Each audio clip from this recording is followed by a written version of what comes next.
Hello, legions. Welcome. Welcome once again to the What You Been Watching podcast. I am your host, the mirthful, marvelous Mike Dudley, joined as always by my co-host, cohort, and youngest brother, MD3 Marcus Dudley, checking in on the YOU. What is going on out there in podcast land? We are broadcasting live, as always, from the What You Been Watching studios right here in Tallahassee, Florida, on the south side, somewhere between the south end of Tallahassee and Crawfordville. Or maybe Woodville. I don't know. You take your pick. It's all the same direction. What's going on with you, though, my brother? Oh, man. Finally enjoying this cold weather snap we got coming through. I know it's not going to last. We're going to get one more massive heat stroke right before Christmas. And you know what you're going to hear right before that heat wave happens? A little bit of Kesta, always bright, shining over the horizon. And you'll be like, hear that beautiful, beautiful ray of light comes, that heat. Because that's what that song is. It's a fucking banger. That's right. Just want to give a shout out to Kesta little first. Warm ray of sunshine on a crisp autumn morning. That's right. So you'll hear that. And you can also find us at whatchabeenwatchingpodcast at gmail.com. Where else can they find us, my brother? They can locate us on the Facebooks at Dudley Bros. I'm sorry, Facebook.com/Dudley Bros. Did I get that right? I don't know. We'll fix it in post. Never fucking mind. Yeah. Or not, either way. So what's going on with you, though, my brother? Enjoying the cold weather, you were saying? Because I certainly am. Oh, it's my favorite. It's my favorite time of year. It's hoodies and jeans season, which is pretty much my uniform, like 8 months out of the year anyway. So, yeah, I feel complete again. Yeah, I'm with it, man. Look, I got like, I had to tell people to stop buying me hoodies just because I have so many, and I don't have a ton of opportunities to wear them. It's like I get 3 months, but I got like 9 hoodies, and I like them all, so I'm like wearing a different one just to get them in. Right. So, but it was, again, it was so hot this damn summer that, record heat, so I don't want to hear anybody bitching about the cold this year. That's I'm right. Like, Enjoy it. Yeah, bring it. Let me wear all the hoodies all at once. So, I'm with you, though. Anything else been happening, though, man? No, man. I think we talked about last one, the return trip from Halloween Horror Nights and having fun in Orlando. I've never done Halloween Horror Nights. Would you recommend it? Dig it. You would dig it. Do you like scare houses and stuff like that? Okay. Can't ride roller coasters. I can't be around computers for more than a couple hours as I get headaches. I can't go into an office that's never been used before. I also have a thing for sweets. Anyway. Listen, I'm just going to steal from you. Yeah, I take things. That's right. Sorry, you left the joke wide open. I had to walk into it. So, no, I'm sure I do get motion sick, and the older I get, but I haven't tried it in a while, like to really push the envelope on motion sickness. The only things really to do there is walk around, go into scare houses, wait in line, and drink. So, you decide. I'll do it. I'll make it is going to be a lot of waiting in lines and just talking to the people in the queue, next to you while you wait for. The longest line I saw was like 3 hours for the Stranger Things one. So I didn't do that one. I tried to keep them, either like 45 minutes or under. But yeah, you can find them if you go on the right day. Short lines, 45 minutes, which is not. That's not too bad. How long are the houses usually? About 5 minutes. Oh yeah, I figured so. Did you feel legitimately scared, or was it just like? Oh yeah. Nice. Yeah. They do a real good. A lot of it's like jump scares and people coming out from behind hallways and stuff like that. So, but they do a really good job of. They keep it nice and cold in there, so your skin's active, and they're very narrow hallways that open into big rooms where anything can happen. The costumes are a little chintzy. They're a little kind of spirit Halloween decorations, but God bless them, they try. Hey man, whatever. My whole thing was like I'm a smart park goer, so like I already kind of know like if there's a thing over here that's distracting you, then the guy's gonna jump out from the opposite side, and so like it was mostly me just going ahead and being like, nope, big fucking nope. See that one? Okay. Yep. And then as soon as I would turn my head, the one dude that I had already clocked would just get, 6 inches behind my ear and just go, gotcha. And I'd be like, fuck! Yeah, that might not be for me, but I'll try it one time. One time in the 80s, but I may or may not enjoy it. But it's good. I spent way too much on, expensive food and drinks. So you it's gotta theme go. park. You gotta go for the experience. You know. Yeah, I'll check it out, man. I wanted to do the Epcot drinking around the world when I drank, but I never got around to that one. So Might have missed the boat on that one. it's all good. I'll just be like, I had a Sprite in 7 places. It doesn't sound the same. It's like I had a Sprite in every continent. I don't know. Have you ever had Mexican Coke? That shit is dope. It's still got the sugar in it, man. It's in the glass bottles. Yeah, man. Like Far superior product. sucre. I know, right? Azúcar. Yeah. So, anything else been happening on your review of Halloween Horror Nights? Yeah. I mean, it was way too much money, but it was good just to get away and just break the cycle of monotony. Use some of that PTO you've been Yep. hoarding. Finally had to come up off The it. economy's gonna collapse and it's gonna be useless. Mike is like, but I got all this time off. That's not fair. That's not fair. I played the rules. I did the rules. I finally have time to read. Twilight Zone reference. Anyways. You know who that dude was? No. Burgess Meredith. Don't know who that is either. That is Mick. From Rocky. Yeah. And also the Penguin from 66 Batman. Word is bond? Word is bond. I never put that together. Yeah. Well, I'll be damned. Shout out to the customer that used to come into the Wawa I worked at up in Maryland. He was a huge Batman 66 fan, and he would show off all his memorabilia to me. Oh, really? Yeah, and he had a fucking garage full of some dope shit. Was it Ralph Garman? No, it was not. But dude was adamant. He would come in and he had the old school Batman gloves on and stuff when it was cold. Like he was really? Yeah, he was with it, man. And I've sat there and rapped with him one day about it because I'm a huge dork and I'm trying to not work on the clock. Right. So, well, part of it's customer service, but so I'm sitting there just chatting with him. Like the next day he came in, he had a whole catalog of shit photos of him hanging out with Julie Newmar. And word. Yeah, he said she was the coolest. She said. I'll bet, like, yeah, like legitimately appreciative and still. He's like, oh, and she still looked great too. So yeah. So we're low key Batman 66 fans. Not really low key. Pretty much Batman 66 fans. So shout out to the Bright Knight.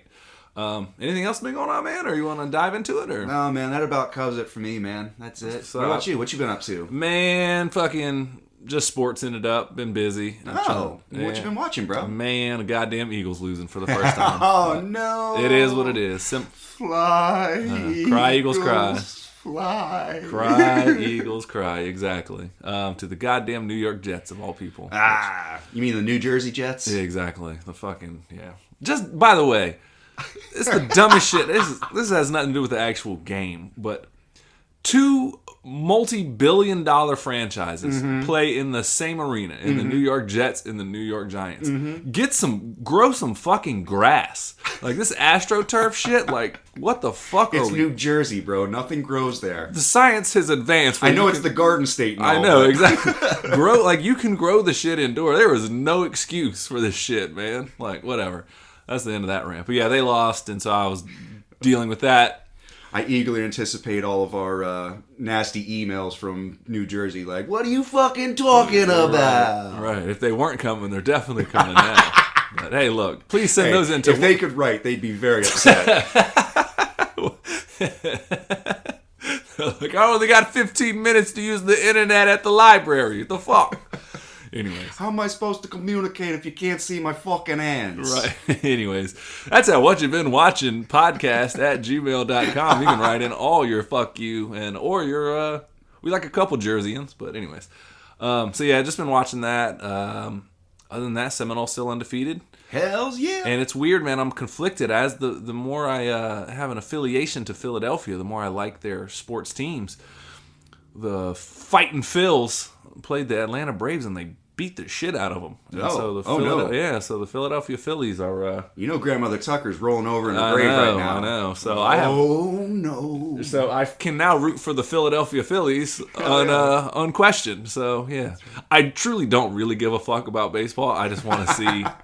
I tune in because I'm a sports guy. I'm like, oh, what's going on in the standings? Like, I keep up with hockey until like it's the playoffs. And I'm like, all right, now I'm going to sit down and watch some hockey. Right. Yeah. I'll keep up with the standings. Yeah, I'm the same way. Yeah, it's like, all right, fucking just see what the storylines are or whatever. Yeah. I'll catch the ESPN highlights just so I keep up to date.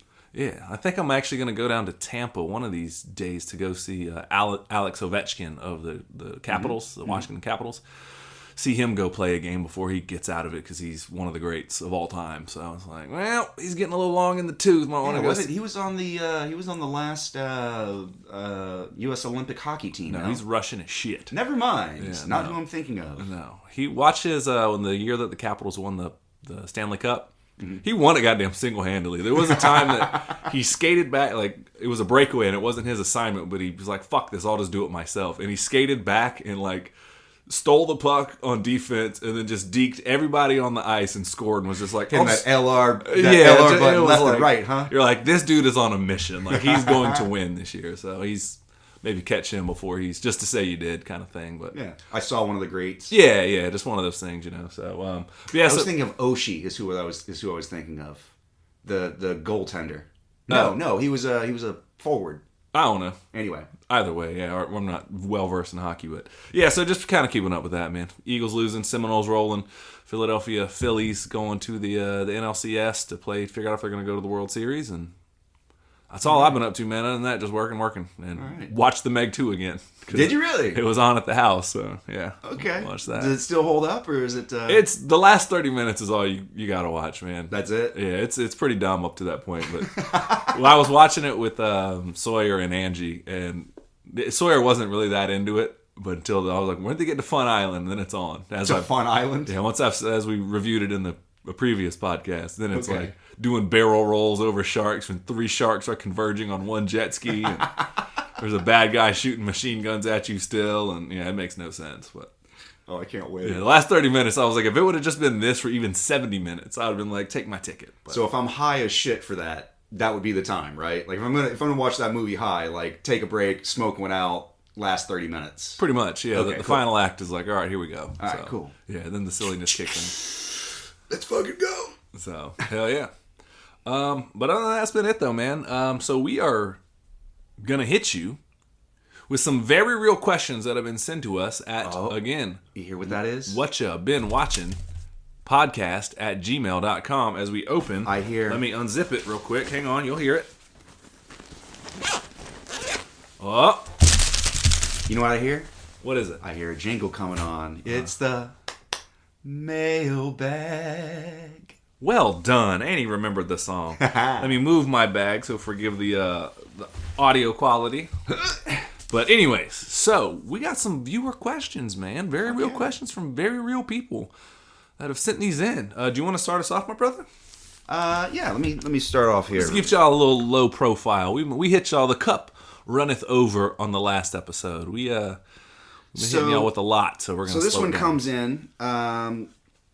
We've seen Marky Mark team up with Will Ferrell, and Baby Goose team up with Russell Crowe. You have Jeff Daniels and Jim Carrey. You have God, who else? Like a combination of a comedic actor and a considered straight actor, or a dramatic actor, right?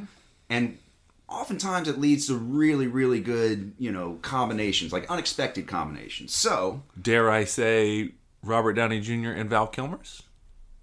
In the what is the greatest buddy cop movie of all time? You're talking about Kissy Kissy Bang Bang? Kissy Bang Bang. That's right. So, what are some other odd pairings that you would like to see, just off the top of your head, Other odd pairings that I would like to see. That's a really tough one. I mean, some of the easier answers, because there's been some good. There's Vince Vaughn and what's his name, Johnny Favs. It's always a classic, right? Swingers, right? Man, even John C. Reilly and Will Ferrell. John C. Reilly was not considered. I mean, we didn't. He was before he was a serious actor. Yeah, before they did. I think it was Talladega Nights. I mean, he had done like comedies. It wasn't like that. Sure, but he wasn't. But he was not known for his comedic chops as much as he was the dramatic arts. That's a tough one. You got an answer for that one while I mull over it, or I do. I think I would want to see Danny McBride. Oh shit! Team up with, and this is kind of a cheat, but Woody Harrelson. I know he also has comedic chops, but I think Danny McBride. See that movie. Yeah. In a fucking second. Yeah. Either that or Matthew McConaughey. I think he would also pair very well with that. With Danny McBride? Yeah. Oh, that's a really good one. Yeah. I don't know what they would do. It would probably have to be like what was the Steve Martin movie where he had to bring the mob informant cross country? It's not My Blue Valentine. God damn it! What's it? Oh, I don't know. Steve Martin? Yeah, I don't know. Anyway, somebody out there is just shouting at the fucking radio. Are we talking about? So it's got to be a comedic movie, or No. I mean, could be. Yeah, could be, sure, but like, I would like to see. Let's see, a whodunit, and I would like to see. I'm gonna go John Leguizamo. ooh, And Rosario Dawson. in a whodunit. In a whodunit. Okay, so like cop or private investigator type of thing where they got to follow the breadcrumbs. Yes, and Rosario's the funny one. Oh, interesting spin. Okay, I dig I'm it. sure I could think of a better one, but No, I just think like yeah. Johnny Legs, because he can bounce, he can feed into it really well. He can talk real quick and be he can be almost the Vince Vaughn kind of type. Yeah. And Rosario could play the sad kind of like almost kind of swingers dynamic where it's like, you kind of laugh at her because it's like, man, you are the pathetic one here. But, yeah. I would dig that. Because the reason I say her is because one, she's awesome, and two, she was really good in the movie Top 5, the Chris Rock directed movie. Okay. And yeah, she was really good in that. So. I didn't see that one. So yeah, it's all about, people like, oh, what's your top 5 MCs? What's your top 5 of this? And Chris Rock plays like a washed up actor or whatever. And I was like, she's fucking really funny in that, but still really, obviously, still really likable. And just Johnny Legs just pairing with her. The combination may not work, but I'd want to see it. Okay. All right. Plus, anytime you get Johnny Legs and Rodot together, I just want to see that. It could be a serious movie. I don't care. Just put them together. Yeah. Put them in something. Yeah, if we were going to do a serious movie, I would want to pull, let me think. Like a serious, like, thriller or real dramatic piece, I would want to pull up. Oh, I got it now. Oh, you got it? Oh, I got the correct answer. Go ahead. I'm going to go with Liam Neeson Okay. and Leslie Nielsen. In a movie together. You can't pick the same person twice, Marcus. He's like, why did you just say the same names 2 times in a row? It's not fair. But no, that actually would be a great movie, though. That'd be a fucking dope movie. I mean, Leslie Nielsen's dead, so... Well, look, in these hypothetical rules... remake Weekend at Bernie's? Ooh. There we go. Yeah, that's a good one. Okay, well, that kind of ties into our next question. I cut you off on what your final one was going to be. But I'm not going to top Leslie Nielsen. Okay. Liam Neeson. Yeah, you can't. I'm not going to top it. No. So also, may I also pitch? Sure. We just put Val Kilmer and Downey Jr. back in a movie again together, and we call it Kiss Kiss Bang Bang 2. Anyways, yeah, go ahead. Was it The Further Adventures of Gay Tony? Gay Perry. Gay Perry, yes. Yeah. Anyways, go ahead. So thank you for your question, whomever. So all this talk of the Crow reboot with one of the Skarsgård boys, handsome as they are, jumping in and fulfilling the role. Yeah. Allegedly. That's what I've heard. We also kind of mentioned 90s reboots before. What's another 90s movie that deserves a second chance? Ooh, I mean, The Crow was so iconic in terms of capturing a certain time in the world, especially in American culture. Like, it's a very, very 90s movie. So you couldn't do like a Gus Van Sant like shot for shot remake of it, because I would watch it, but just to see how it works out. But like, nobody would connect with it. So it would have to be updated. It would have to be like something that would, I'm so glad that they didn't try it. And this is no disrespect. It's just not my type of music. But like, if they try to do The Crow again in the early to mid 2000s or 2010s, he would be the most whiny little fucking turd. He'd be listening to My Chemical Romance and like All American Rejects, and it just wouldn't work. It wouldn't work. I'm sorry. So it got to be more gothic than that. So he's so frustrated that he keeps cutting himself and just immediately healing. He's like, God damn it. Yeah. He's like, Fallout. This was my whole identity. Yeah. I'm so glad they waited to remake that one. Yeah, the idea of what was goth for a while, and by my definition, is not goth. So, with that being said, a 90s movie. I'm not gonna try to, outthink the draft here. You think you're the smartest person in the room, like just take the best available player. Sure, yeah. Motherfucking Stargate.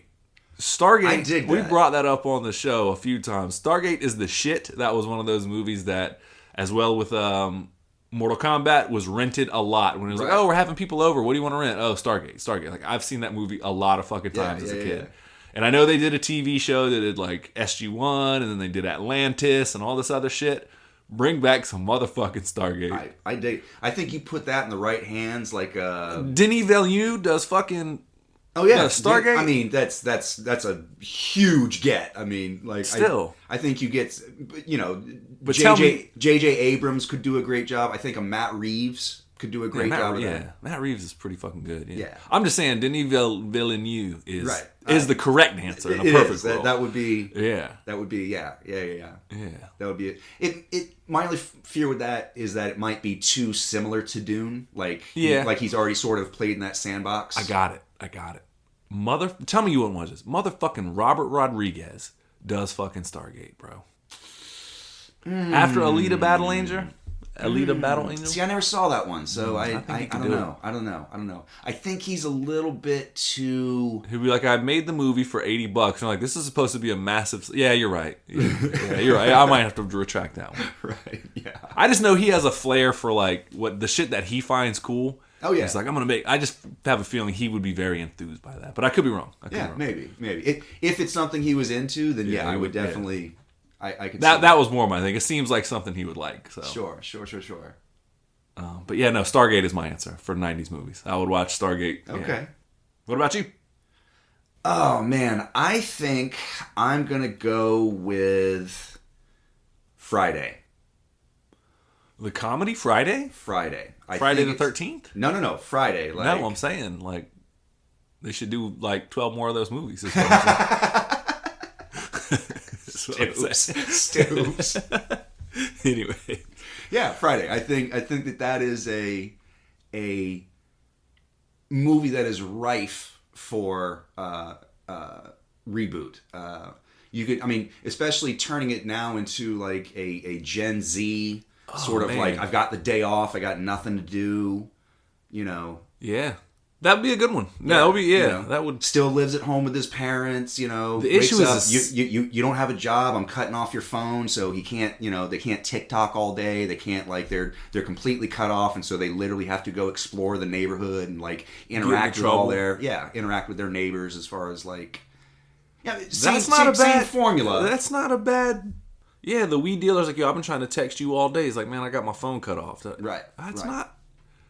That's not a bad one, actually. I mean, the only issue is that it's such a classic that you're going to lose some audience. Be like, why are you doing it? Why are you doing it? It doesn't need to be redone. Yeah, but I think at this point, I mean, it's so far removed that... I mean, that movie came out in what, like 1996? 97? Mid-90s, yeah. I mean, it's been 35 years, man. Like, I don't know if that math adds up, but maybe it does. I don't know. Listen. No, it does, yeah. Holy shit, I'm old. Yeah. Not 35, but yeah, it's been a lot of years. You're getting there. Sure. Into your 30s, yeah, for sure. No, that's a good one. The only thing I would say also is you brought up Friday. It kind of also came out at just the right time. Sure. Man, there was a lot of movies like Menace to Society and Boys in the Hood and a lot of like early teen or like early 90s, mid 90s, like like the black struggle, black cinema renaissance. Yeah, growing up, like, hey, this lifestyle is gonna kill you. You got to get out. You got the golden ticket, whatever. And those kind of went away. Yeah, Moonlight was the last one that was kind of like that. But even then, that was like a coming out. What, you mean La La Land? Yeah, right. But that was kind of a coming out story as well. So yeah, one of those movies I could see doing. Like, you want to fucking redo Menace to Society? I'd be with it. Yeah, I don't know that. I mean, not that I'm into the gang culture or whatever. Like, I don't know that it resonates the same way that it did then. Because I mean, especially like in the early '90s, you had we were just coming off Nancy Reagan, and it's true, and George Bush just rallying against like the violent urban youths, yeah. Clinton inheriting that, and he was one of the reasons Clinton got elected. Well, one of the reasons. One, he was laid back, but two, it was like he was pitched a strict on crime rule, and that's what people wanted to hear. It was like, oh, a Democrat that's going to be strict on crime, and the whole 3 strikes you're out thing, and that's not what we do this podcast for. But no, I can just see one of those types of movies being redone with a modern spin. I just don't know if it resonates in the same way that it did then politically. You know what I mean? Yeah, no, I get you, but still, make the movie. Let's find out. Right. Make the movie. Let's find out. Anyways, what else we got in our? Let's see. The only other movie I would say that might deserve a reboot is like RoboCop. Like, instead of trying to do... I know they already did a reboot of that in, I want to say, like 2017, 2016, something like that. Something like... Fuck that. Give it to somebody who's a good satirist. Somebody who really understands what the original movie was about. Like a Robert Rodriguez. Like Edgar Wright or Matthew Vaughn or something like that. Oh, yeah. You know what I mean? Matthew Vaughn as RoboCop would be fucking rad. Yeah, somebody who actually understands the joke that is the movie, as in terms of like, yes, it's a serious, over-the-top, violent movie, but it's saying something, you know? You know what movie I completely glossed over? What's that? Motherfucking Starship Troopers. Again, that would okay, be great. Yeah, I could see that. Would be great. Yeah. Robert Rodriguez does Starship Troopers. That I would fucking see. That. They would buy a fucking ticket. Now, anyways, here we go. Robert Rodriguez got a lot of love on this, but yeah, those are my answers to it: Starship Troopers and Stargate. Okay, yeah, so. I'm gonna go with RoboCop and what was the other one? I don't know. It was like 9 movies we mentioned. I truly don't remember. Is the sad part. I'm not doing this as a bit. It'll come back to me randomly. I'm like, what the fucking movie was he talking about? Crobocop. That's what. Yeah, Crobocop. Yeah. Which make that movie. All right. What are the other questions from the peoples? Hit me up, brother. I don't know. Let me dig in the bag here.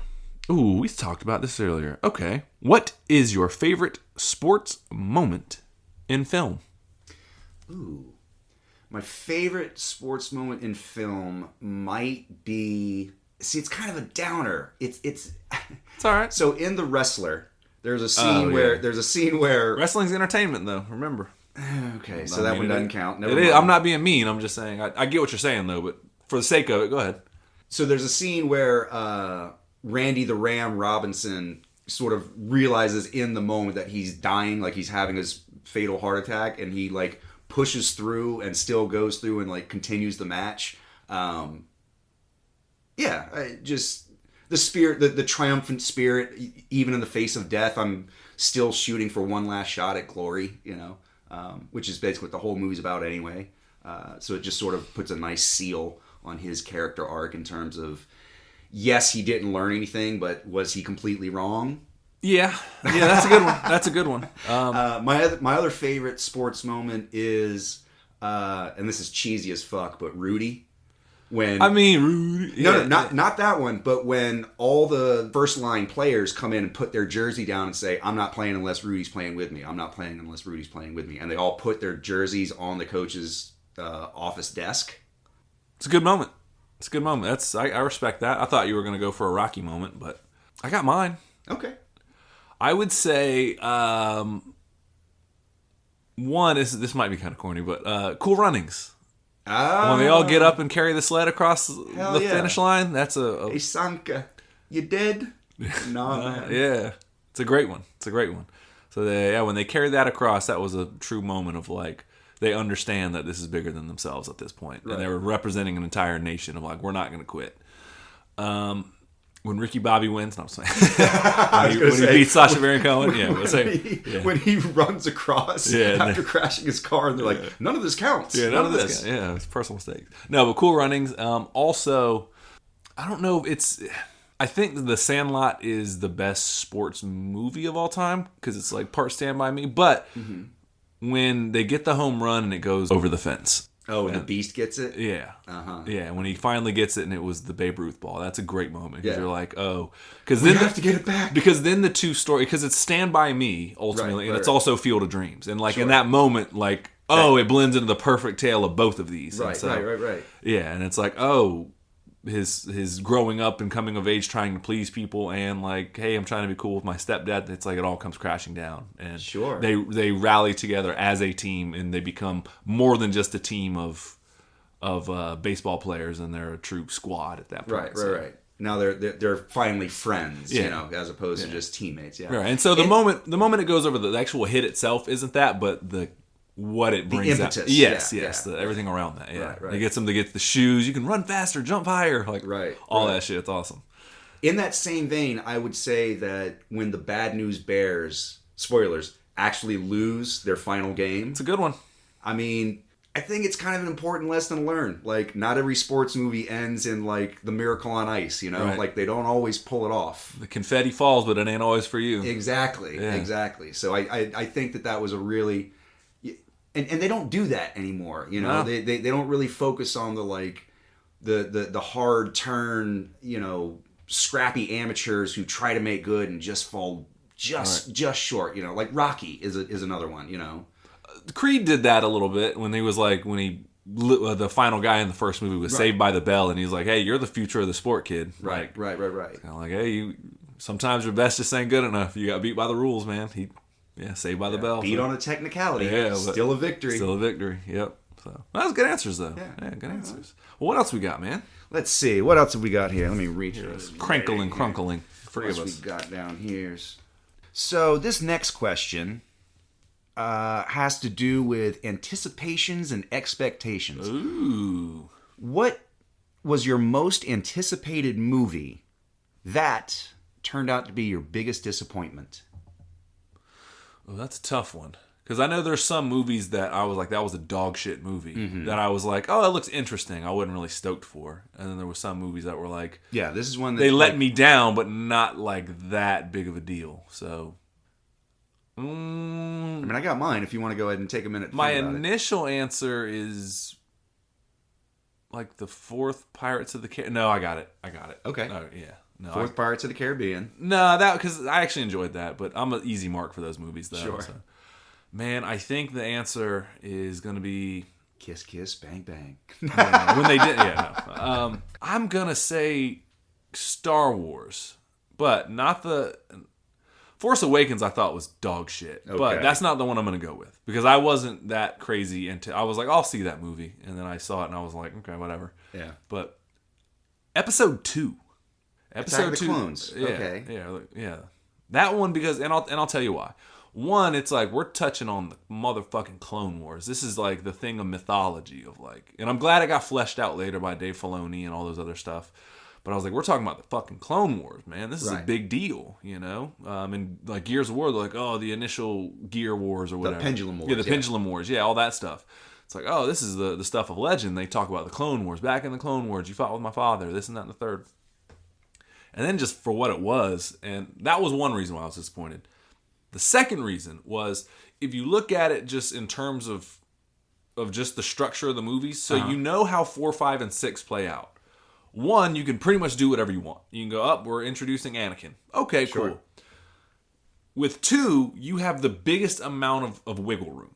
Because with 3, you pretty much know, you kind of know what's going to happen. You're like, if they're not in episode 4, there are certain things because you've introduced these characters in 1. Like we know that Obi-Wan is going to have to cut off, you know, Vader's or Anakin's legs and arms and turn him into Vader. You know that Anakin's going to turn Mace to the dark Windu's dead. Right. Yoda's probably banished, you know, like because he's battled. Like there's certain things that have to happen. Right. So with 2, Luke and Leia get handed off to their respective parents. Yep. Like there's certain things that have to happen. We know the end result. We know the finish line. So 3, I enjoyed. That was fine. I still have my beef with episode 3, but that one wasn't as bad. But 2, I was like, this is the one that could change it all because this could be. There's so much room for there to play with, and then they just did some like shitty investigation story as a B-side, and the A-side was, no disrespect, but it's just a bad love story. Yep. And it was just like, this is not compelling at all. Like Obi-Wan's running around being like an investigator, and I want to see him do Jedi shit. Okay, it's whatever. I mean, they had some cool moments, whatever, but it's Star Wars. You better whip some fucking lightsabers at some point. Right. But it was just kind of underwhelming, and everyone's like, "Oh, when Yoda was flipping around, you understand he was using the Force." I'm like, "Yeah, I get all that." It still looked hokey as shit. Still looked hokey as shit, and Dooku was like, "He's gonna fuck this dude up." And yeah. Like the General Grievous was cool initially, but then you realize like, "Oh, it's just a robot. Why don't you just force push this fucking thing and chop it to bits?" Like, what the fuck are we talking about? And that's essentially what he does. Is doesn't he like force crush his heart? So, yeah, pretty much. And, or no, I'm sorry. He shoots him with a fucking blaster. Yeah, whatever it was. That's what it was. That's how underwhelming that movie was. Such an uncivilized weapon. Yeah. Like, fucking just saved your life, dude. How about give some credit? Like, yeah, and he's like, I too am trained in the dark. And all I did was just like rotate a bunch of blades and walk. And it's just like, hey, man. The new Turbo Jinsu. Yeah, for real. So that's why though. Again, because one had its own faults, but I was like, all right, man. So 2 wins out over like midichlorians, wins out over Anakin being a little kid, wins out over Jar Jar Binks, wins out over. I was in like. I'm just playing devil's advocate. No, you're good. No, you're good. And I'm not saying one doesn't have its flaws. Yeah, it certainly does. And there's some people that are adamant defenders of Episode 1, in the prequel trilogy, and we say, shut up, nerd. Yeah, I know, right. I will say this though, I was still pretty young when I think it was 99. 99, yep. Yeah, so I was in 5th grade. Okay, when that came out. So perfect target audience. Yeah, for or 6th grade. I was like in middle school, like just starting middle school, or like just finishing elementary school. Sure. So I remember walking away being like, yeah, Anakin was kind of annoying. You're starting to get to that age where little kids are like, I don't want to fucking play with little kids stuff. I want to play G.I. Joes and big boy stuff, you know, whatever. Right. Or you're trying to transition and think you're cool in middle school. So like I remember him being annoying. Jar Jar I just found kind of like a little, his slapstick wasn't that funny, but he didn't annoy me like he did a lot of other people. And then I was okay with the pod racing scene. Again, the pod racing scene was pretty cool. Yeah. That's a Clerks the cartoon reference, by the way. But I actually did like that. Bring that one back for a 90s. Oh, reboot. yeah. Clerks cartoon. That'd be a great one. So I was fine with the pod racing scene. The midichlorians, I was like disappointed because I don't need to know how the Force works. It's like, you're going to take the time to explain to me how God works. And it's like, this is fucking, I don't give a shit. I've accepted the fact in the first 3 movies that it is. It's the Force. It's all around us. It's the thing between us. It's what connects us. It's what binds us. I'm cool with that. I didn't be like, oh, it's these tiny little, like, I don't know.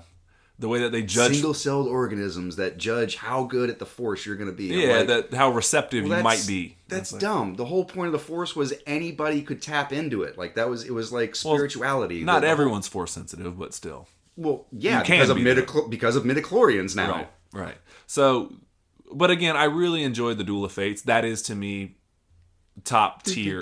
Yeah, the song is great. The fight was great. I was disappointed that they killed Darth Maul off too fast because I like Darth Maul. I was like, yo, fucking keep this dude around. Right. Again, they salvaged him. He should have been the Vader for that entire trilogy. He absolutely should have been just the constant evil presence that was always looming. Yeah, you know, the lapdog of the Emperor. Yes. Yeah. So, and again, they shouldn't have to reveal that the Emperor. I mean, you knew it was coming, obviously. But, of course. But so 1, I guess because I was so young, I didn't bump into it as much. Sure. I still had my faults with it, but by 2, it was a couple years later, and you know. That was 2003, 2002, whatever it was, something like that. And I was like, yo, this is gonna be the one. This is gonna be the one, and it disappointed me. And so, Okay. So episode 2, again, for that reason, it was 1 was whatever. You can pretty much do whatever you want in 1 as long as you introduce the characters. It's a new story, so I don't know yet. Right. The bar you can set it pretty much wherever. Right. Let's see where you take me. 3, you got a hard out. Certain things have to happen in order for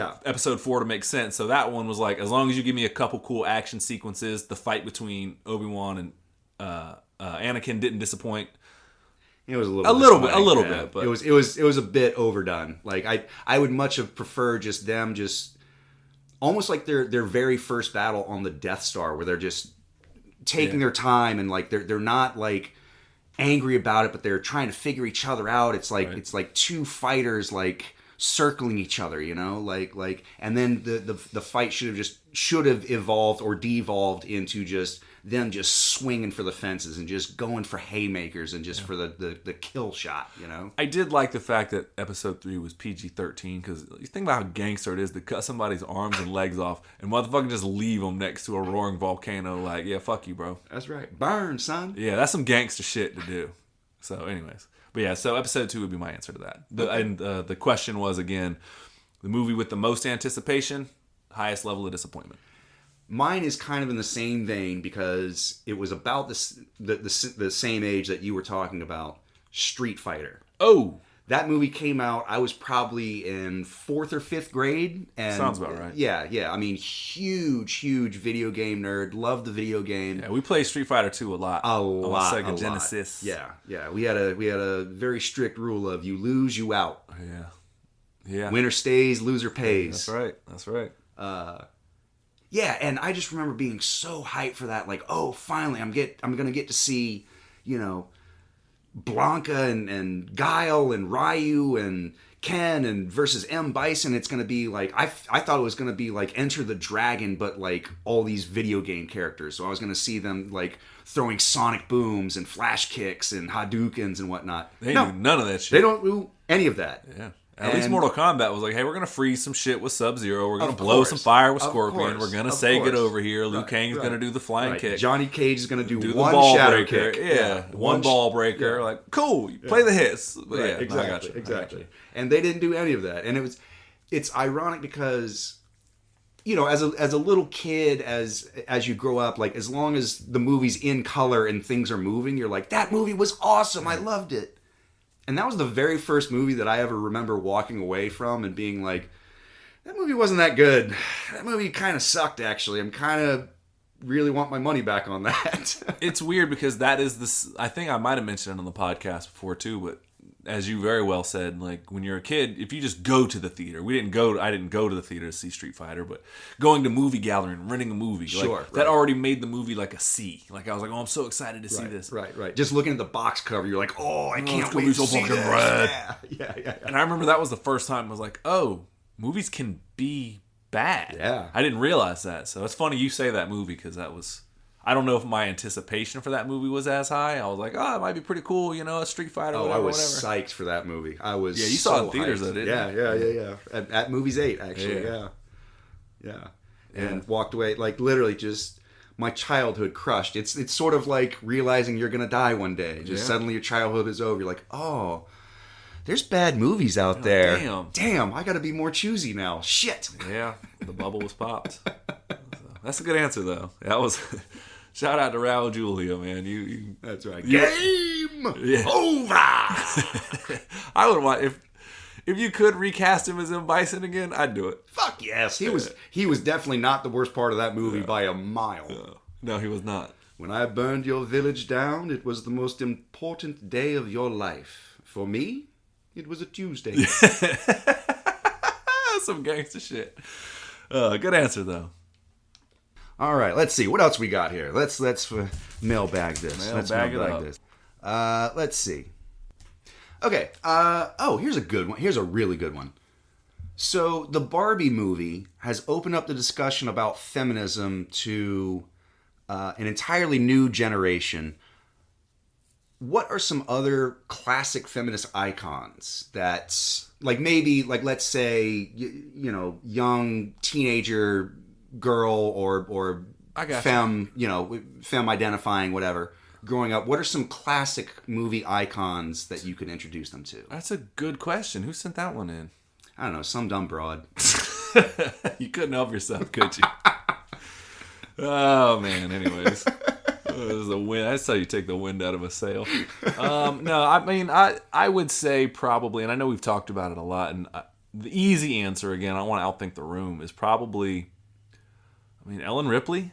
That was my number one choice. And Sarah Connor, because they're not just doing girl versions of things. Like we can do it. Like they're the smartest motherfuckers, the toughest motherfuckers in those whole movies. Or at least in in the first Terminator, like Linda Hamilton is like her character isn't as capable as she is in Terminator 2. Yeah. But she still acts like she's never quite the victim. She's never helpless. She may not understand the things that are happening around her, but she's always trying to at least stay ahead of the game, or at least understand, or at least understand the rules. You know what I mean? Like she never just cowers in a corner. She never. Well, even when she's frightened, you're like, it's a literal death machine coming to kill me. It's justifiable. Yeah, you're like, I don't never been in this situation before, and you're also coming to terms with the idea that like your son is the savior of humanity. You're like, wait, I have a son. Right. Like what? No, this is going to happen, and you're like, I'm sorry. So now I'm this Virgin Mary sort of like right. messianic figure, and like.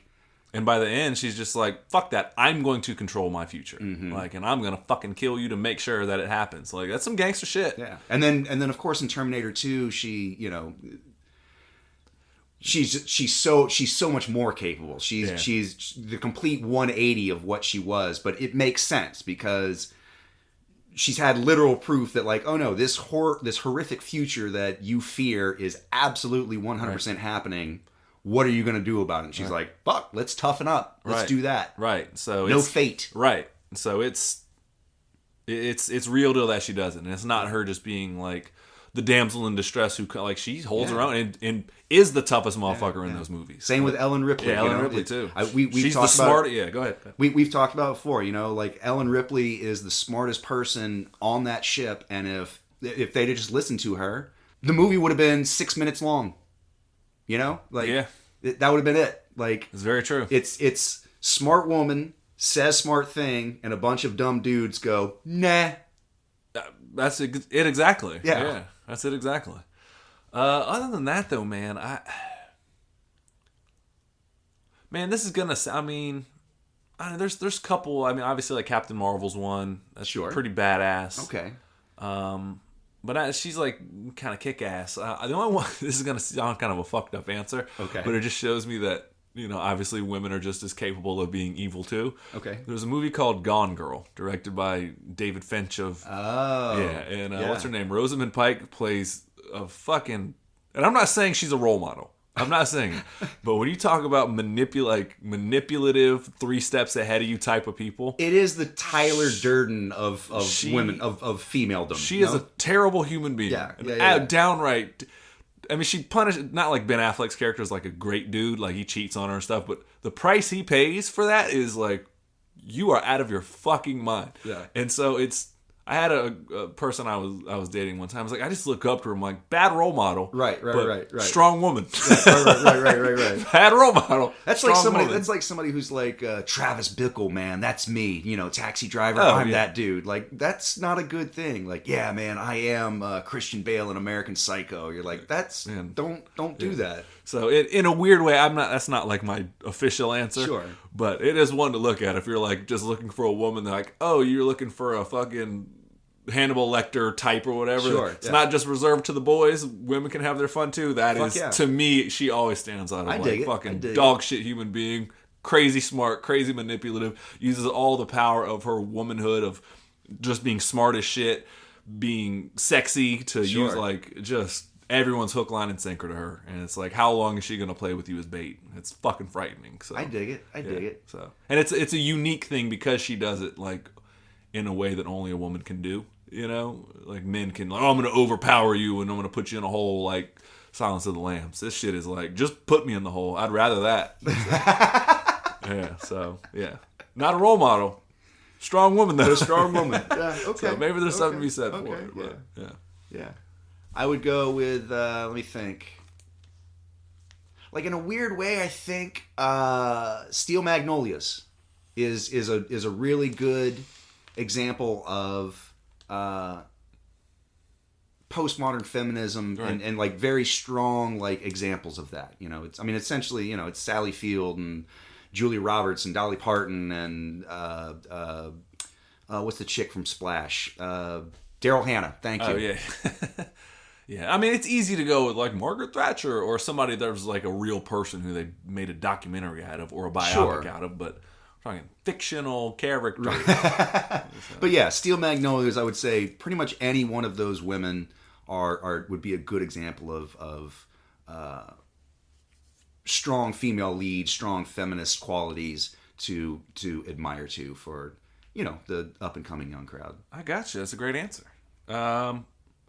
Well, shit, on that note, you want to take a quick break? Yeah, man. Who's our sponsor? What do we got?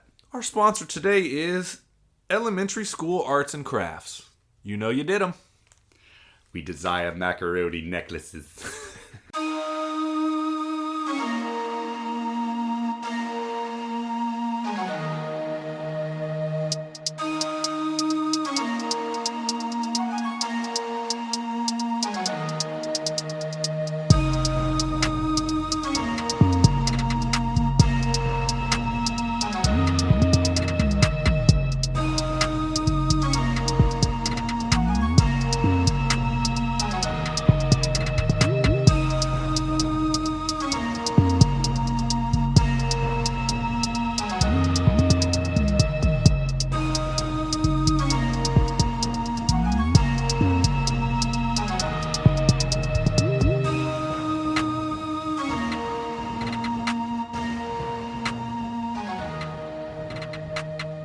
we are back. Thank you to our sponsor, Elementary School Arts and Crafts.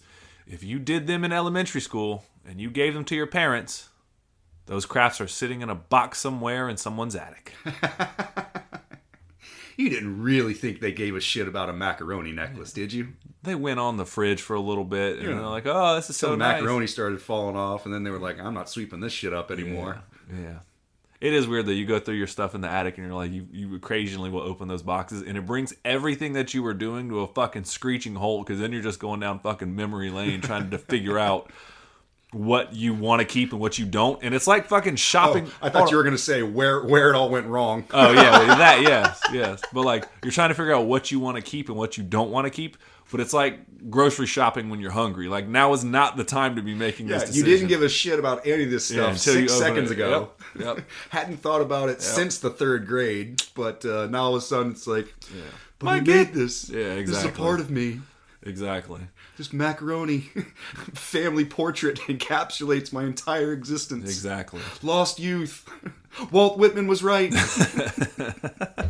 Anyways. Before I move on, I thought of a new answer to the one about the feminist icons. Sure. There is a movie called His Girl Friday. It's an old classic.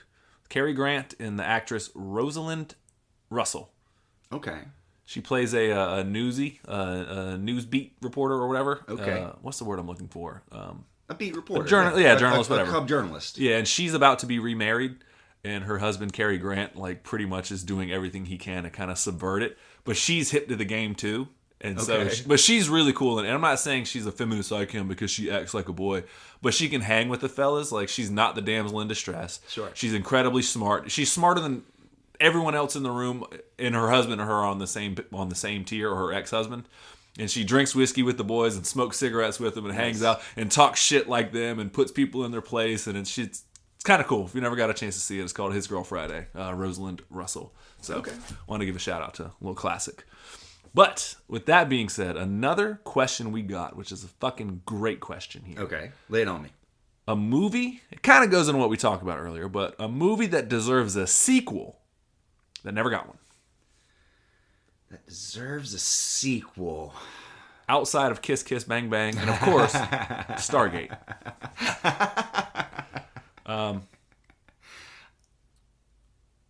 I mean, my initial reaction is Serenity, just because it gives us more Firefly.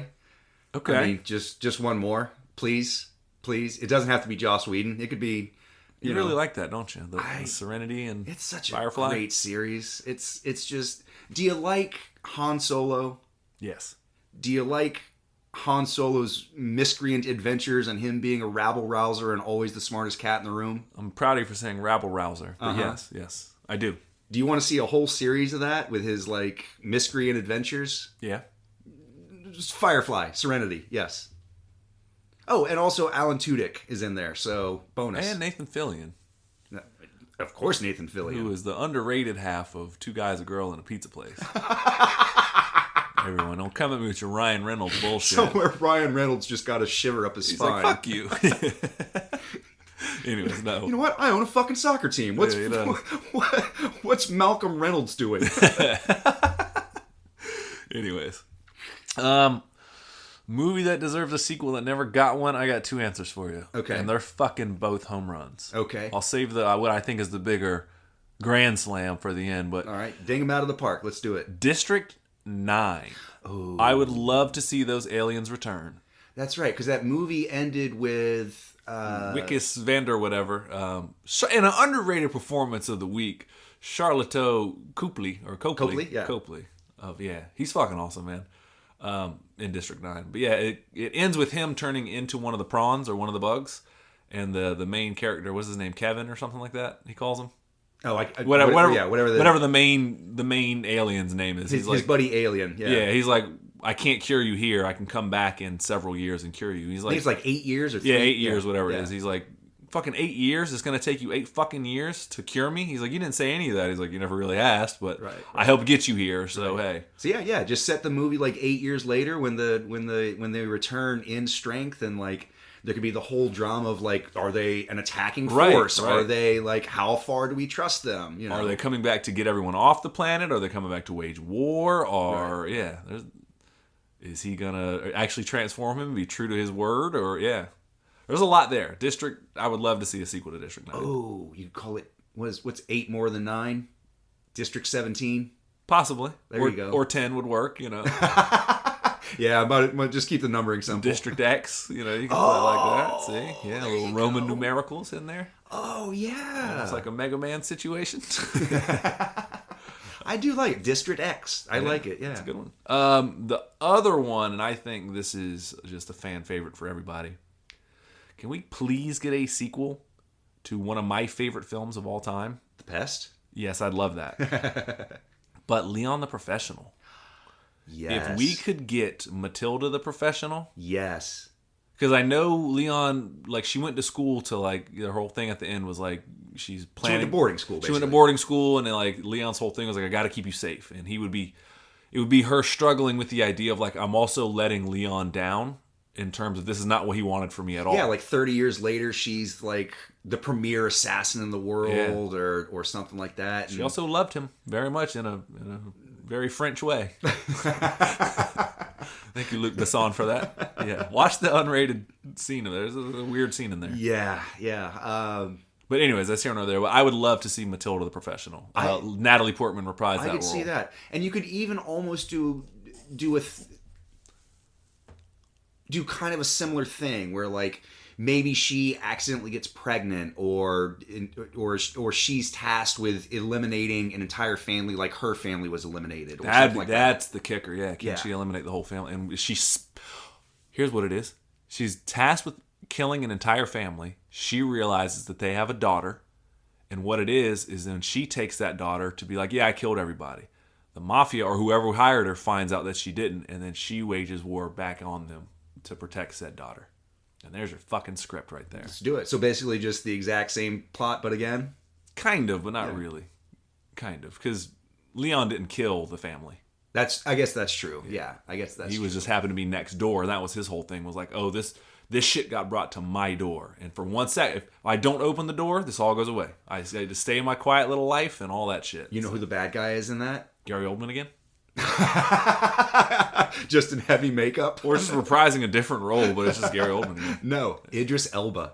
Ooh, take my fucking money. Give him a chance to go, like, really, like, big, or he goes the opposite way where he's so cold and calculating and monotone. Yeah, because he's done big in isn't he the bad guy in the Hobbs and Shaw movie or something? I don't remember. I don't know. I didn't see it. I haven't gotten that far in the trilogy or the quintilogy that. So, yeah, no, those are two great answers from me. Sorry, that was a dick thing to say. No, District 9 and Leon the Professional is the ones. Those are two really good answers. Yeah, those two really good answers, though, in all fairness. I'm not a firefighter. You ain't got to say it like that. So I was trying to be a dick, and it came across super dick mode. So, anyways, to plow ahead, here's a good one, because this will strike in a chord. That was a dick way to say that. I'm sorry. I didn't mean it like that. We should cut that, but it's fun. It's okay. Anyways, if you could erase one Marvel movie from existence, Thanos style, which one would it be? Ant-Man 2. Really? Yeah. It holds no place. It's filler. I mean, at least Ant-Man introduces the character. At least, like, up to a certain point, every Marvel movie plays into something happening down the line, especially, the Thor movies, the Captain America movie, the big three, Captain America, Iron Man, Thor. They all sort of play into bigger events later down the line. Ant-Man at least introduces... Not all of them. Pretty hard I mean... Guardians 2 doesn't. That's true. Yeah, but at least Guardians 2 was fun. No, I'm not saying that it wasn't fun. I enjoyed Ant-Man 2, but yeah. I'm just saying they don't all tie into, like, if you were to watch Avengers, you really don't need to watch, like, or Infinity War, let's just say, you really don't need to watch, like, obviously Avengers 1, you need to see... you got to see the origin stories. You got to see Iron Man, Thor, the intro to America. them. No, I'm saying for Infinity War, yeah. But you would have to see definitely Civil War to understand that they're broken up. Like, there's a few key ones. Sure. If you're trying to find... You probably skip Age of Ultron. Really, whichever ones have a stone in them is really what you need to watch. So, I guess that's true, yeah. That's really all I need to watch. Yeah. So if it has a stone in them or it introduces a pivotal character, that's it. So, but either way. So Ant-Man 2, really. Yeah, just... I think of the lot, it's probably the weakest, and it doesn't really tie into, other than at the very end he gets trapped in the quantum realm for a hot second. So it's a backdoor way for him to avoid the snap, basically. Yeah. But other than that, there's no useful or pertinent information that comes from it. Yeah, I get you there. The one I'm going to say, I liked it. I just, they haven't done anything with it yet, and there's so many loose ends from it that they're not going to be able to tie them all up. I think my answer might be the Eternals. Oh, and I didn't dislike the Eternals, but I don't know what they're doing with it. I mean, I might agree with you on that one. The verdict's out on that one, so it might be pivotal later, but like I don't know how they're going to tie in the Black Knight unless it's a thing with Blade. They got Tiamat just hanging out in a giant. Maybe the only thing that movie would be really dope for is I think they're going to bring in the X-Men via multiverse would probably be the best bet. Is after everything's said and done, the Battle World. The only thing is if that was made of adamantium, that would be how they introduce adamantium to this world. Oh, I never thought of that. Yeah, that would be interesting. But I'm kind of the verdict's out on that one because I don't know where they're going to go with it. But it's so tonally different from everything. Like I'm glad it exists, but in the greater Marvel canon. I mean, historically, that one did perform. I want to say that might be tied with Ant-Man 2 for like worst performing, or at least in terms of box office. I don't know. Ant-Mans are cheaper to make, so I don't. But either way, I'm not going to get into it. But that might be my answer for now, though. Maybe Eternals. And again, like the movie. I might actually change. I would probably agree with you on that one. I think just it was a branch of storyline that never really played out and hasn't done anything in terms of. If we're not talking movies, then Inhumans is the correct answer. But that was like a 6-part miniseries. Yeah. But Inhumans we could forget about that one. But nobody saw that one anyway. So. Right, exactly. So that would be my answer there. You hear me scratching that one off the list. We'll just do a couple rapid fire ones real quick. What is your favorite Disney movie, animated and non-animated? Favorite Disney movie. And I'm going to exclude Marvel from that. And Star Wars. Yeah. I mean, like... like classic Disney style in terms of... Right. I'll even, you can throw Pixar in there if you want, but I mean... Okay. Yeah. But I just feel like Marvel and Star Wars is my favorite animated, and this is a rare one, The Black Cauldron. Really?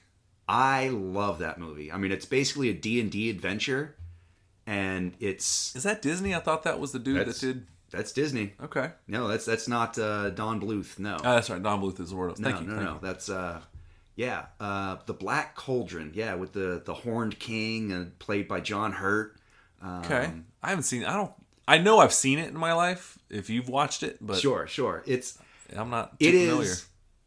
It is a great movie. It's just I think that in the time that it came out, Disney was very much, for the kids. Right. Tuka. And a Wu-Tang joke? Yeah. That was a Wu-Tang and a Chappelle joke. Well done, sir. Well done. Most people wouldn't catch what you just did, sir. But yeah, and I think it's a little bit too dark for like the like 10 and under crowd. Right. And so it's never really found its audience, you think? Exactly. But I think given a more mature audience, that movie is a banger. Okay. Yeah, I'm not too. Again, I'm sure I've seen it. But yeah, I'm highly recommend. And it's a rare one. It's not one that they ever like bring out of the vault very often. It's not like they marketed it on DVDs and stuff. I think it's still on streaming, but probably they bury a lot of shit on streaming on Disney Plus. Yeah, you might have to like search check for that it. out. Yeah, check that out. All right, well, non-animated. Non-animated Disney movie that includes Tron. Ooh, that's gonna be a Bed tough Knobs movie. to Broomsticks. Did they do Chitty Chitty Bang Bang? I think so. That was a pretty good one. Watch, somebody's yelling right now, like, you're forgetting this. No, I know, whatever. Or Chitty Chitty Bang Bang was DreamWorks, or whatever the fuck it is. Yeah, let me see. Disney, non-animated Disney movie. I'm going to go with Deadpool 2. Well, that was technically Fox that did Oh, that. yeah. Well, they bought it later. Yeah, well. No, I don't know. Let's see. Non-animated? Oh, what was it? Treasure Island? Shipwreck Island? Yeah. The Muppet version? No, yeah, well, that one. They weren't no, Disney no, yet. No, but there was one where a little boy gets shipwrecked. It had Gabriel Byrne as the pirate king, and yeah, it's a good one. He befriends a gorilla. And stuff that's like a good that. one. He's got a monkey pal. Yeah, that's a good one. I would say he builds like a bunch of Kevin McAllister like jungle traps to. Yeah, it's Treasure Island. Yeah. Is it Treasure Island? I think so. Yeah. I think that's what it is. I know what you're talking about, but I think it is Treasure Island. Okay. I would say for non-animated, mine's pretty obvious. It's Pirates of the Caribbean or Caribbean. That's my favorite by far. Sure. In terms of the non-animated. In terms of animated, there's a couple that I'm a huge fan of. I'll watch anytime. I would say I really like Aladdin. I was certainly a target audience for that one. Yeah. I think The Lion King is a fucking masterpiece. Just by plot. Like that's an incredible movie. I mean, it's basically Hamlet. You know, it's just fun. It's an incredible, but still. And then Aladdin, of course, you have Robin Williams as the genie. Yeah, you could just watch him do impersonations all goddamn day. And Jasmine was one of my early crushes. Yep. But no, Aladdin I think is great. I have there's two that people sleep on a lot. Okay. And I know you don't, but Robin Hood, the Disney's Robin. That is an awesome movie. Ooda lolly. Yeah, Ooda lolly. Yes, sir. And Sword in the Stone, I like a lot. That was another good one. That's a really good one. It's kind of slept on a lot, but yeah. My only problem with that movie is that the little kid that they got to play Arthur definitely went through a voice change as the movie happens. And so like there's certain scenes where he's got a real kid-like voice, and then he comes back and it's very much a teenager's voice cracking. I guess I never really noticed that. But. Yeah, and it changes from like scene to scene. Because they don't shoot. Yeah, they didn't record them all. Mm-hmm. Yeah. I don't know. I guess I never really noticed that. But so somewhere in those four is probably my favorite. Okay. If I had to pick, I'd probably say The Lion King. That'd be the Mount Rushmore. Yeah. But if I had to pick, gun to my head, probably The Lion King. Okay. That movie fucking rules, man. So yeah. Other than that, I guess we could probably end it after these next set of questions if you want. I mean, we got time for a couple more if you want. Okay. All right. Well, cool. I'll just rapid fire these ones then. Are AI actors ever acceptable? My vote is there's a way to maneuver it. So I'm going to say eventually I'll probably be forced to accept it. So I'm going to say yes. Yeah, like in a weird way. Scenario, though. Like in a weird way, I know that that's the way it's going to go. It's acceptable as long as people are getting their ends. You know what I mean? Like I think you and I kind of talked about it a little bit. Well, we waffle on this a lot because we joke about casting Liam Neeson and Leslie Nielsen in a movie together, and if AI makes that possible, then we were just 2 episodes. Like, fuck yeah, do it! But as long as Liam Neeson and the estate of Leslie Nielsen get some sort of percentage or some sort of like compensation for, I mean, you can't just rip off somebody's face and use that as your marketing campaign. Right. You know what I mean? Like you can't just say like, well, we've got Leonardo DiCaprio and we've got you know Humphrey Bogart and this and that and Scarlett Johansson's making an appearance. We've got Angelina Jolie. Like, unless those people agree that you can use their likeness, you know, then yes, it's perfectly fine. But my bigger concern is and this is what they've already talked about, is if it's actors or extras and they're like background actors. Well, yeah, you sign some contract, and this is how they rip people off on TV. This is why Dave Chappelle was like, I got a bum deal. You talk about your name and image in perpetuity. Like, get the fuck out of here. Right. You're so now you scan me once, and now I'm every extra ever, and I don't get a fucking dime for it. Right. Like, nah, miss me with that shit. Right. Like, no. Right. So there's a way to navigate it. But yeah, the whole in perpetuity shit, I'm not for it all, man. But again, if it's, I joke about it though, but I'm sure I'd appreciate it. Like, I just now recently started using Chat GPT and like Leonardo AI and stuff like that. But so it has its uses, but. I mean, but I would say the difference is that like, give me a season 14 of Taxi. Right. The difference is that you're not using it to monetize. You're using it for personal use in terms of like especially with the Leonardo AI. Like we typically do that with just our D&D characters or like fun ideas, like what would it look like. We're not out there selling it. We're not out there marketing it as our original idea. It's just for us. Like, I want to see what that looks like, you know? Right. So there is a certain aspect of AI that is acceptable. I think the line lies when you start to monetize on it.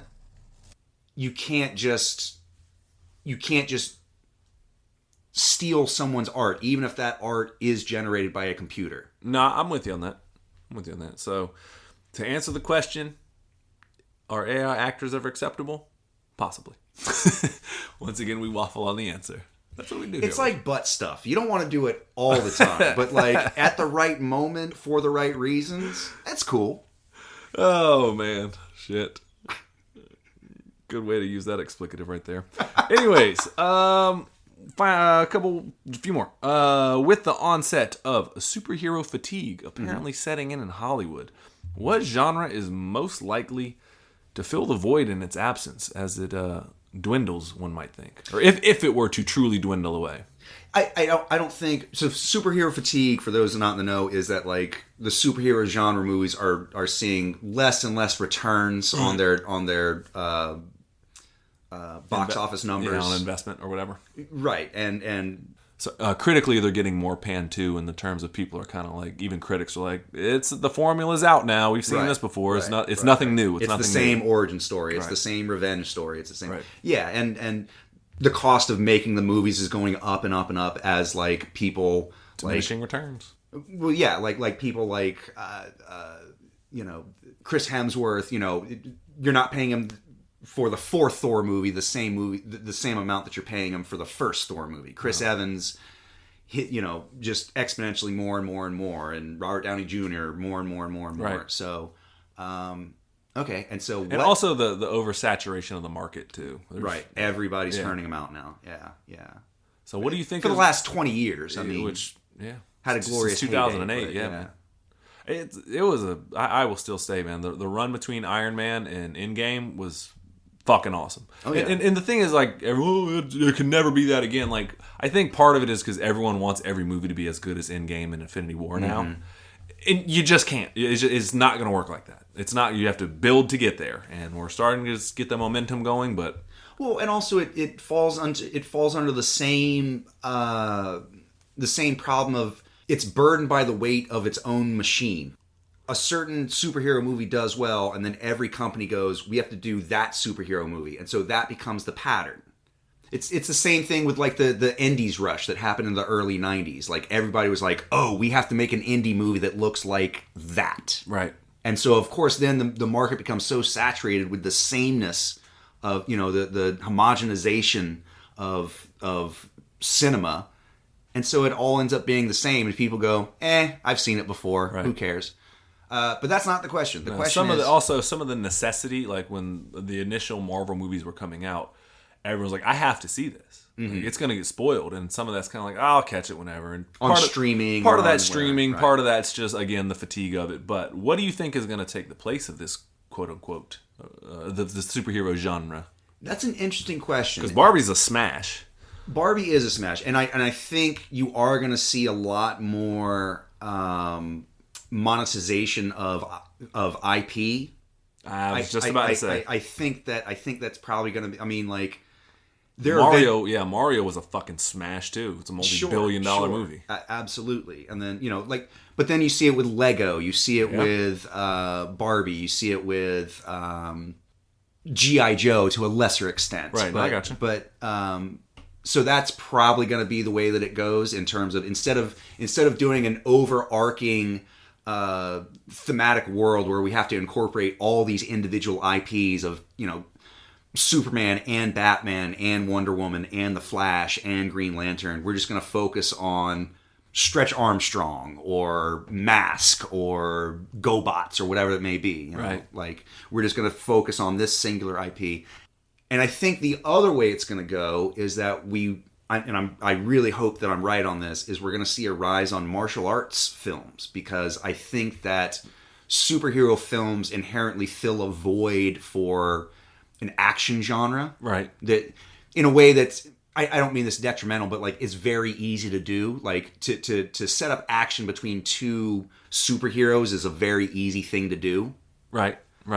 And so I think martial arts may be the next action genre to fill that void in terms of how hard is it just to get like, well, you have crazy monkey style and I have praying mantis style, so let's see which of our styles is better. Or, revenge, you killed my father and now I have to game a death it up, up your tower. If I hope your prediction's right, because that would be because John Wick as well is a fucking smash, and that's and I think that's going to be probably one of the impetus to move that forward is people looking for that new John Wick, people looking for that new Matrix, the new whatever it may be. Yeah, I think it's one of those things where when Taken came out, it was like we got to get our Taken, we got to get us a Taken, we got to get it's like the Jerry action it was. Right.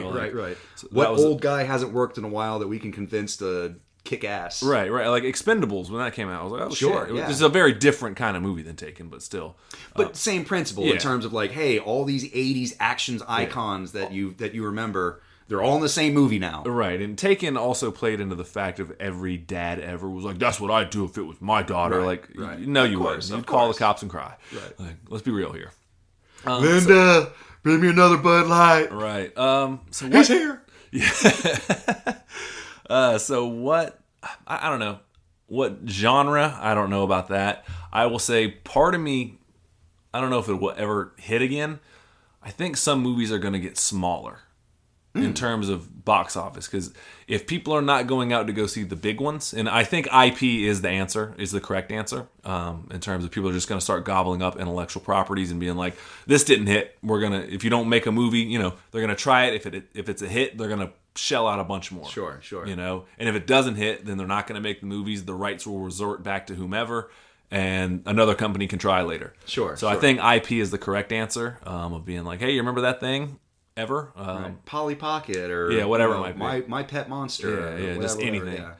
Even Mario, is an intellectual property. Remember that shit that you fell in love with when you were a kid? Don't you want to see that for 2 hours? Absolutely. Yeah. So part of me thinks it's going to get smaller, because if audiences aren't driven to go see epic blockbusters in the numbers they used to, then the only other option is like, what are the two things that are constantly making money that you're always going to see in theaters? It's either right now it's the big budget superhero movie, and what's the other one? Low budget horror. Horror. Okay. So horror's always going to have its place. So I think if studios are trying to turn a profit, they're going to start maybe going back to, depending on what streaming does, but they'll start doing smaller movies to just good, because you got to swing for the fences in order to get the billions for the avatars of the world, but you also got to spend a fuck ton too. Oh yeah. The marketing and advertising ends up being like double what the movie cost anyway. Oh yeah, but like Napoleon Dynamite was made for nothing, and it got to the point where they talk about people that got a bum contract, like John Heder and like everyone that was in that movie.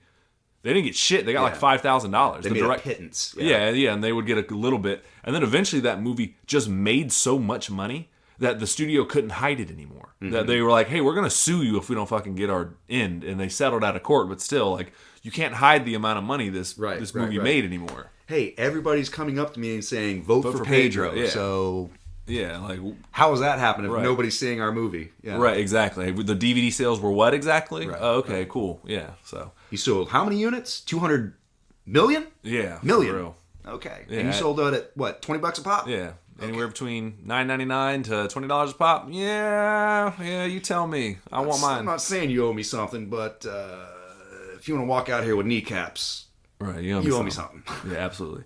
So I don't know. That's a great question. I'd be interesting to see what takes place. I'm not 100% sure, but I think intellectual property. So I would agree with that. Or maybe as an alternative, we'll see a rise of the indie movie. Like finally, they'll start seeking out like. That's what I meant by smaller.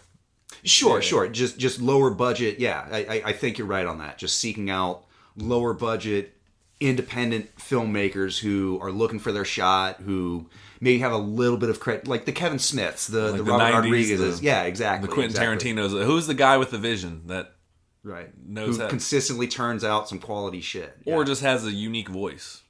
That too, yeah. I think in the age of the internet, like especially everything is so niche now, like finding the voice, quote unquote, is going to be a little bit harder. But it will certainly lead to a rise of a lot more niche voices. Like, oh, I do the gay horror movie, I do the the dramatic, period piece. I do the whatever, Yeah. So we'll see, man. It's going to be interesting how it plays out, but we're going to be here to watch them all and talk about it. Yes, sir. Speaking of talk about it, this is a great set of questions to go out on. All right. Okay. Because I first and foremost, I love you. I love doing this podcast with you. But this is an interesting question. Am I going to die short, brother? I know, right? If you were to do a podcast with each other, so me and you still, okay, but do it about another subject besides movies and TV, what would that podcast be about? If I had to do another podcast with you, what would that podcast be about? I would say Crushing Puss, Cram and Clam, just out there getting it. I also enjoy tennis. I also enjoy tennis. Yeah, no, absolutely. That's funny. Is that the real answer? Or just regale you with sexual tales? I mean, we would both have to be getting some in order for us to... Yeah, I know, right? Yeah. What'd you do? Jerked off and cried in the shower. See us again next week. Right. Thanks to our sponsor, Jergens. Yeah, it'd be a short episode. I would like to do a sports podcast with you. Really? Just based on the fact that I know nothing about it. And so, not nothing, but I know enough to engage, but you are much more involved in it than I am. And so sort of seeing you bring me kicking and screaming through the entire podcast would be interesting. Trying to sell me on okay, here's why this is important. Or okay, so if I was going to do a wrestling podcast, right, where I'm so Marcus, here's what happened on Raw today. And you're all right, now who are these people? What's the story? What's this guy? We'll put a pin in that. So yeah, sports. I didn't expect you to say sports though. Yeah. I would say if I were to do a podcast, still me and you, but another subject besides movie and TVs. We do this a little bit, but one of the origins of this podcast, one of the initial ideas was Michael and I were at a much different place in our life. Mm-hmm. I've been pretty open about it. It was not fun, pretty dark for both of us. Yeah. And we would always call each other and we would say, who would win in a fight? This person or this person? Oh. And I would like to do one where it would be we'd have to find a good matchup, but it would be we could call it bring me your champion. And we pretty much lobby who would win in the fight and have somebody decide, or viewers would write in and say, hey, who would win in a fight? Oh. This or this person or this. And they could be anyone in pop culture. You could go the guy from American Psycho or, which it could be movie still, but it'd be more character. Or versus the Wolf of Wall Street. Yeah, versus the Wolf of Wall Street. And what is the... So you would have to argue for Patrick Bateman. Or whomever, yeah. Or what's his name from Wolf of Wall Street? Jordan Belfort. Yeah. And I would have to argue for or whomever. Yeah, and what are they battling over? Is it and then guest has to decide who was at the end who. Yeah, or we come. Yeah, but something like that. And I don't know necessarily the format or That's a really good idea. Actually, the biggest one that we do that we initially did when we would just call each other, we'd be like, "Yo, who would win in a fight?" Nova, when he had the entire Nova Force in his helmet, sure, and it was just him after the Annihilation Wave, or Green Lantern when Kyle Rayner when he had or whomever, Hal Jordan when he was paralyzed. Okay, right, yeah. And we're like, oh shit, that would be a throwdown, and we would try to determine a winner that way. Because that would be fun, and it wouldn't. We could do comic books and video games. Who would win, Mega Man or Samus? Yeah. And what the battle over? Fight, Abraham Lincoln or Donald Trump? Right, exactly. Just whatever. So here's the matchup of the week. I dig. That's a really good. We could call it "Let Them Fight." Yeah, let them fight or bring forth your champion. That's right. Just because it's a long title, that'd be fun to say. Maybe the intro music: "Bring forth your champion." It's got to look good on a T-shirt. So BFYC. Mm. Bring your own champion. Oh, there you go. See, look, we're workshopping it now. Patent pending on all this shit. Don't be stealing our shit. Yeah, I'm surprised you said sports with me, but okay. And here's another one. All right, and this final question. If you were to do a movie podcast with anyone else, who would it be? Now, before I answer this, okay, I want to say that at this juncture, this is exactly the show that I want to make. I hope that we can go bigger and better and introduce ongoing bits with more like have theme songs for things like and granted, I don't want to be a formulaic show where it's the same. No, I don't want to be a wacky morning radio show. Well, I don't mean that, but I mean like how some are more structured where it's like, first we check in and then we do this and then we do that. So I'm sure that I would enjoy doing a movie podcast with other people. It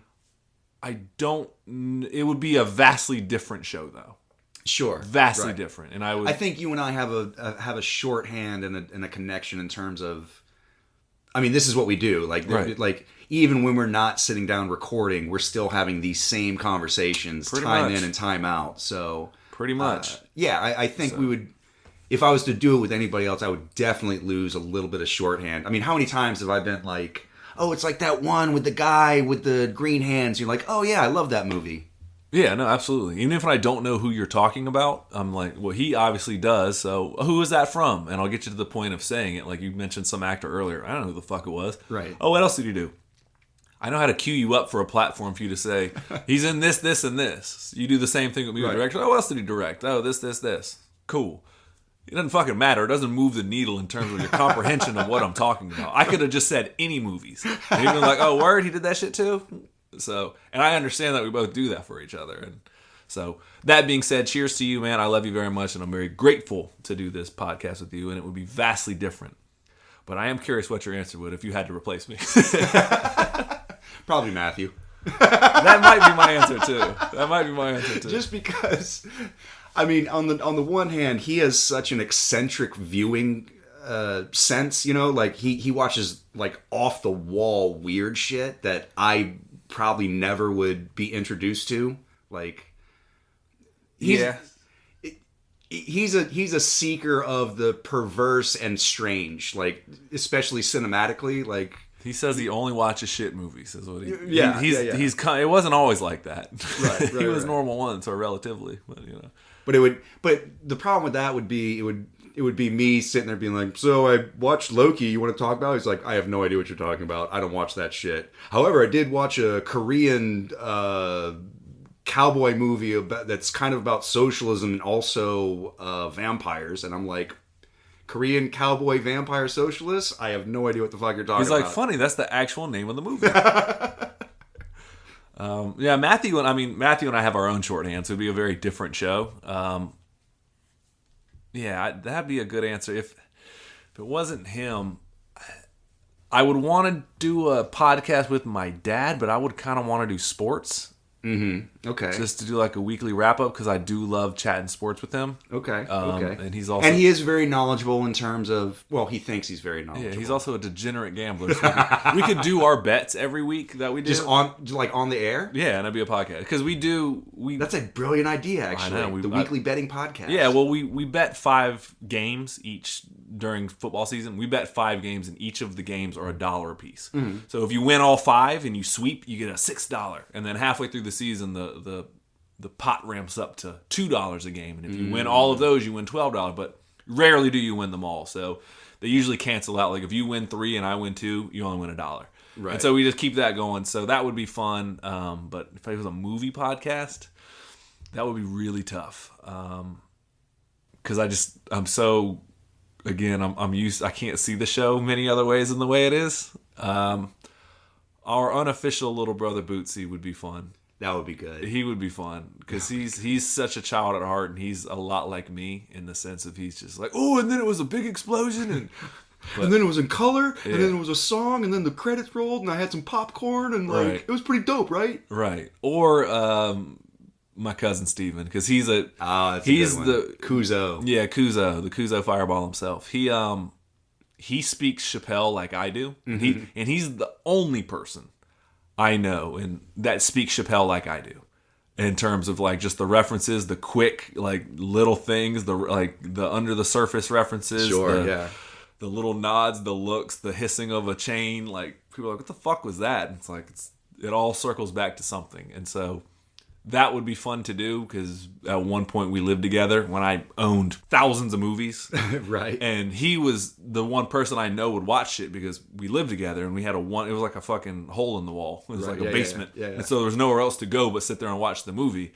And so I know that he has a lot of the same, because we'd be like, oh, that new DVD came out. You got that already? Same cool. references. Let's sit down and watch it. Boom. We watch it, and then our friend John would come over, and he'd end up watching it. And so I know that just our back catalog alone from that time is thousands of movies. Sure. And so, right. So I know that there's... Have you seen that? Yes, I have. That would be an easy answer. Okay, cool. Yeah. But, yeah. I think our buddy Glenn is somebody I would love to do a wrestling podcast I was going to with. say, you two doing a wrestling podcast That would be fucking dope. But again, we watch some weird shit. I mean, like, I don't know how many times we could harp on the Miss Atlanta Lively match, or like Joshi wrestling, like, oh my god, when those two like tiny Japanese chicks kicked each other right in the mouth, it was great. Yeah. Like, but yeah, I think he and I would very much have this. It would be a very similar podcast to what you and I have now, in terms of we both have our own shorthand. We both like have the same references. We both have the same things that we enjoy about wrestling. A very like joie de vivre about the whole thing. I don't know what the fuck you just said at all. Joy of life. Yep. Yeah. Que sera, sera. That's what will be. Yo tengo un gato en mi pantalones. Anyways, yeah. No, I would actually tune in for that. Yeah. But if I had to choose somebody else just to do a movie podcast, because mine would be Bootsy or movie Kuzo. podcast. There's other candidates, but I think I would have to settle on those two. But anyways, it could be anybody. Yeah, but it has to be a movie podcast. Is the question. If you were to do a movie podcast with anyone else, who would it be? I choose Ed Wood. That'd be dope. Bring him back and show him some like modern movies and just get his perspective on it. Or John Waters. That's another good one. John Waters. Yeah, you're going for celebrities. That's a whole different thing. Fucking, you said it could be anybody. Okay. Yeah. Do I get a free pass or not, homie? Sure. Look, then I get... Honey, you said I got a free pass. Then I get Johnny Favs and I just get to soak up everything. So I'm like, so you saved Star Wars and you created the Marvel Cinematic Universe. Is Robert Downey Jr. as cool in real life as I think he is? Yeah, he probably is. What does Vince Vaughn smell like? I don't know. Oh, man. It smells like money, baby. That's great movie. Great reference. Swingers. So, yeah, I think that's it, though, man. Is that it? I think so, unless you got any other further questions or queries. Let's see. Anything else? Well, I appreciate y'all tuning in for these very real questions. Seriously. Please write us in at whatchabeenwatchingpodcast@gmail.com. Find us on Facebook. We love questions. Please, we want interaction. We are very responsive. We got nothing else going on. We're just out here in the streets selling balloons with nitrogen instead of helium. Because that was the tank we found. Yeah, exactly. Now I resorted to just getting a wrong tank, and now we're drug dealers. Whatever, we're out here. Such is life. Yeah, we're at used bookstores. I don't know. See us at your local fish concert. Yeah, there you go. All right. Yeah. Marvelous Mike D signing off. MD3 signing out. Go watch a movie and talk about it with somebody that you love.